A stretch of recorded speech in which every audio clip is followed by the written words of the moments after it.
Captaincy is about making right decision whether on the field or off the field. इसलिए मैं Country Delight पर भरोसा करता हूँ। They deliver 100% pure buffalo milk to my doorstep by 7 AM। Don't just enjoy our matches, enjoy village fresh buffalo milk too. Download the country delight app. బీఆర్ఎస్లో ఏవైనా మార్పులు చోటు చేసుకుంటున్నాయా? యువరాజుకి పట్టాభిషేకం అని ఎప్పటి నుంచో వింటున్నాం. మరి కేటీఆర్కి ఆ పగ్గాలు అప్పచెప్తారా? హరీష్ రావు వ్యాఖ్యల వెనుక అసలు కారణం ఏంటి?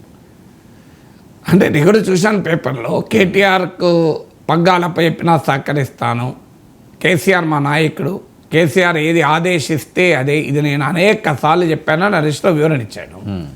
సహజంగానే నిప్పు లేనిది ఎప్పగరాదు ఇట్లాంటి సామెతలు వస్తూ ఉంటాయి కదా. సో ఏం జరుగుతుంది బీఆర్ఎస్లో?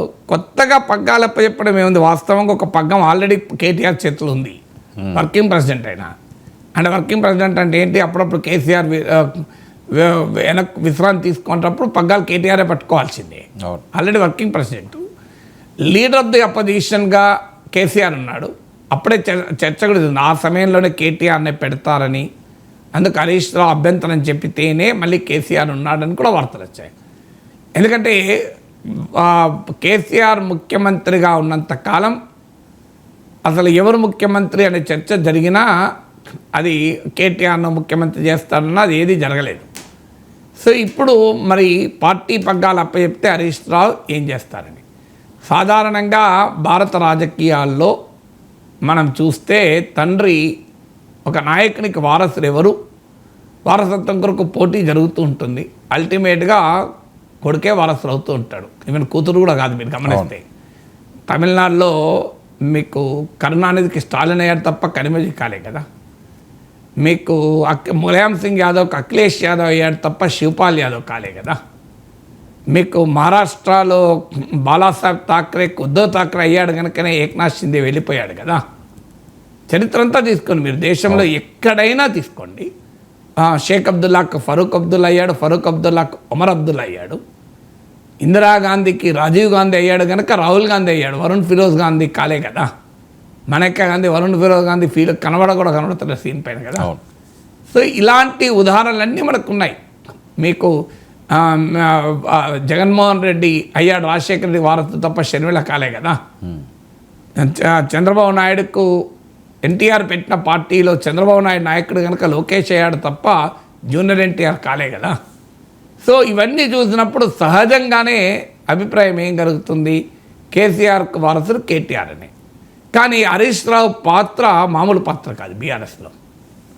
అది కేటీఆర్ పాత్రతో నేను పోల్చడం లేదు, పోల్చాల్సిన అవసరం కూడా లేదు. KTR also played his role.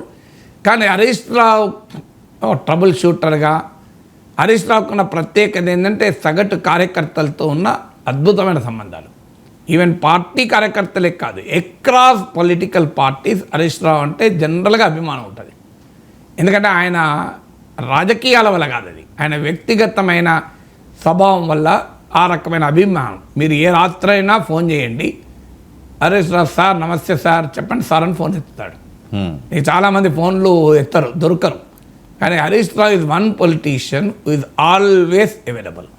ఆయన అధికారంలో ఉన్నా లేకపోయినా, ఆయన ఫైనాన్స్ హెల్త్ మినిస్టర్గా ఉన్నప్పుడు నాకు ఎక్స్పీరియన్స్, ఏదన్నా ఇష్యూ వచ్చి ఫోన్ చేస్తే మళ్ళీ ఆయన కారులో కూర్చున్న మరుక్షణం ఫోన్ ఎత్తకపోతే పిఏ ఎత్తైనా కారులో కూర్చున్న తర్వాత చెప్పండి సార్ అని కూడా ఫోన్ చేసేవారు. సో మళ్ళీ ఏదైనా మనం ఒక ఇష్యూ తీసుకెళ్తే అది అయిపోయేదాకా దాన్ని ఎంబడి పడి మళ్ళీ ఫోన్ చేసి సార్ నాగేశ్వర్ గారు మీరు చెప్పిన ఇష్యూ అయిపోయింది సార్ అంటే ఆ హ్యూమిలిటీ అంత ఇన్ఫ్లుయెన్షియల్ లీడర్ కదా. సిద్దిపేటలో ఆయన గెలిచిన తీరు కానీ, బీఆర్ఎస్లో ఆయనకున్న స్ట్రెంగ్త్ కానీ ఉన్నా కూడా ఆ హరీష్ రావులో ఉండేటువంటి ఆ వినమ్రత కావచ్చు, ఆ హ్యూమిలిటీ కావచ్చు, ఆ పర్సనల్ ర్యాప్. మీరు ఏ రాజకీయ పార్టీ, నాలాంటి వాళ్ళే కాదు, ప్రతిపక్ష పార్టీ, ఆయన ప్రత్యర్థి పార్టీలు వచ్చినా హరీష్ రావు రెస్పాన్స్ అలాగే ఉంటుంది. ప్రజలతో సంబంధాలు, రాజకీయ పార్టీ కార్యకర్తలతో సంబంధాలు, బీఆర్ఎస్లో సగటు కార్యకర్త ప్రేమాభిమానాలు పొందిన నాయకుడిగా హరీష్ రావుకు ఆ గుర్తింపు ఉంది. అందువల్లనే ఇప్పుడు కేటీఆర్ పార్టీ వర్కింగ్ ప్రెసిడెంట్గా, కేసీఆర్ క్యాబినెట్లో కీలకమైన మంత్రిగా ఆయన తన ఎబిలిటీస్ను డెమాన్స్ట్రేట్ చేశాడు, చూసాం కూడా మనం అందరం. కేసీఆర్ కొడుకుగానే కాకుండా కేటీఆర్ కూడా ఆ గుర్తింపు వచ్చింది. సో కేటీఆర్ అంటే కేసీఆర్ కొడుకుగా ప్రారంభం కావచ్చు ఆ గుర్తింపు, కానీ స్టిల్ కేటీఆర్ తనకంటూ ఒక పొలిటికల్ గుర్తింపు అయితే తెచ్చుకోగలిగాడు. ఆయన సామర్థ్యాన్ని ఎవరు ప్రశ్నించలేదు, ఆయన అసమర్థతను ఎవరు అనలేదు. అందువల్ల ఇప్పుడు కేసీఆర్ వారసత్వానికి ఇద్దరు సమర్థులు పోటీ పడుతుంటే